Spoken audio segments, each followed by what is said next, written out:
Okay, just a quick video to talk you through how to set up a UCAS account. So first thing you're going to do is you're going to go to the top right hand corner of your page and you're going to hover over where it says sign in and click on students from that drop down menu. You're then going to select undergraduate on the next page, which means that you haven't done a degree level qualification before. It's then going to give you two options. It's going to give you 2020 entry and 2021 entry. You're going to click apply for 2021 entry because if you apply this year, that's when you would be starting your course. It will then take you through to this page and you're going to click on the red box where it says register. It will then take you to this page with a sort of preamble. You're going to click next.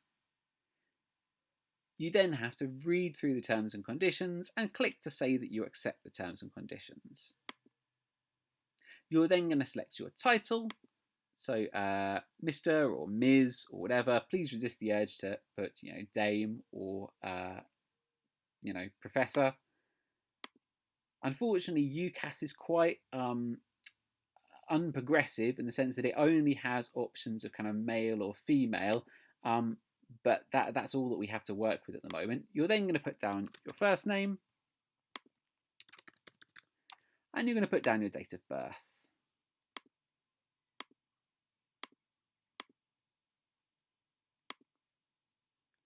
You're going to click next. You're going to click to say that you live at a UK postal address.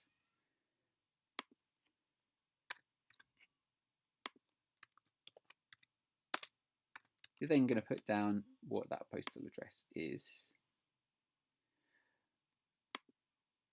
Okay, so you're then going to add in these kind of details here. So the important thing is that you're going to add in your email address. So I'm just going to have to put in here my school email address.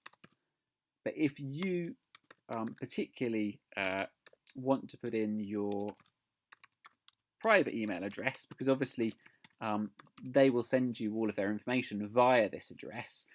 So, if you want to send it to your personal email address, if that's the one you're going to be checking, then by all means put that down instead.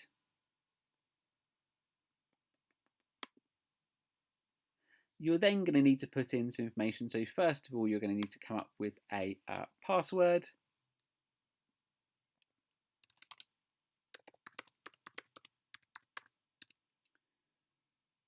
Again, it has to contain uppercase letters, lowercase letters, symbols, etc., etc. You then need to select your sort of security password. So I'm just going to make some stuff up here.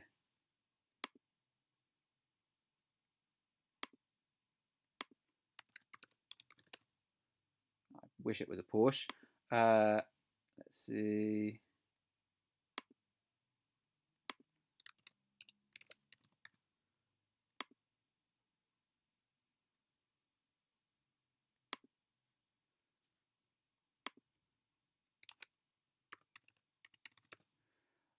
Okay, so I'm going to click next.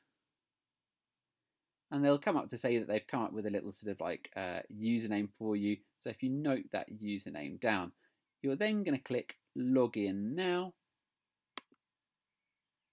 Now, this is the important bit. You need to click to say that you are logging in and you're applying through your school or college. If you don't do that, then your account won't be linked to our SICK form, and as a result, Mr. Maltby or myself or Miss Hopkins won't be able to write a reference and put predicted grades in your application. So it's really important that here you click through my school/college.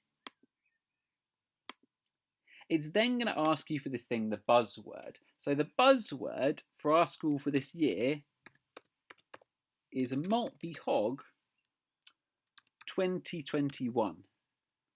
So you're going to type that into the buzzword section. You need to make sure that you have those cases as well on Maltby and Hog, otherwise it won't be registered as correct. You're then going to click next.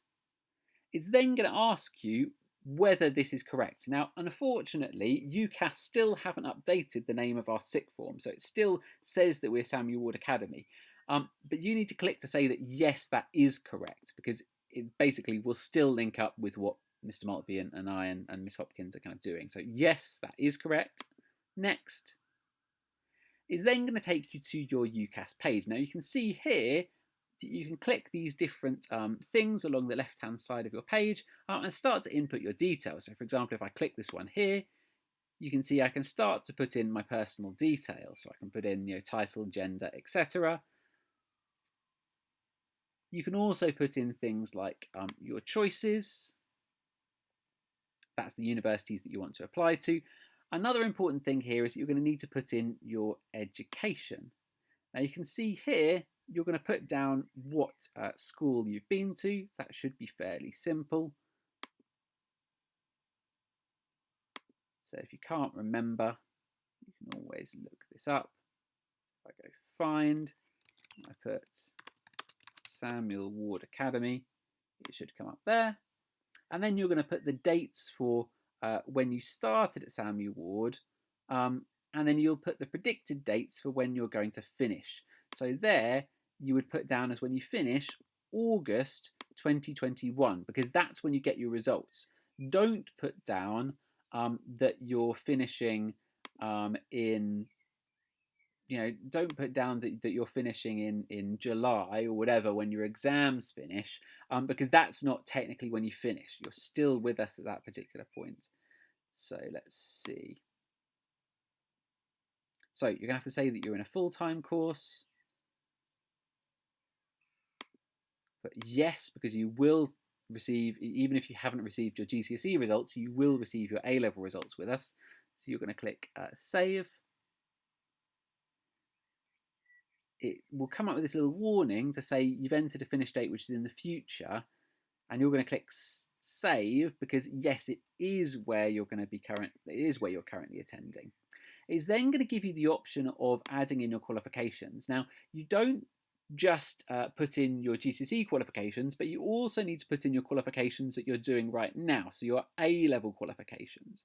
So you're going to have a look on here, so you can type in what A-level you're doing. So let's say I'm going to put in that I'm doing, let's make it simple for myself, history. Again, you're going to put down your qualification date is going to be in the future. So you're going to put your qualification date is August 2021. You're going to put your awarding body there, and you're going to put pending for your grade because you don't have a grade for that yet. And then at the bottom here, you can press Save. Or if you do have your modules, you can obviously put your modules in there. But if not, you might need to check with your teacher or whatever. You can also click Save and Add Similar, which will let you then put in another qualification, another A-level qualification. But I'm just going to press Save for now.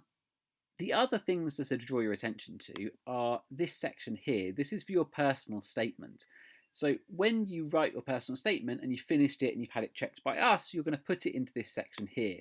You can see that it basically monitors how many lines your personal statement is and how many characters. It's a bit weird. They don't sort of monitor how many words you have, they monitor how many characters, and you're going to copy and paste it into there.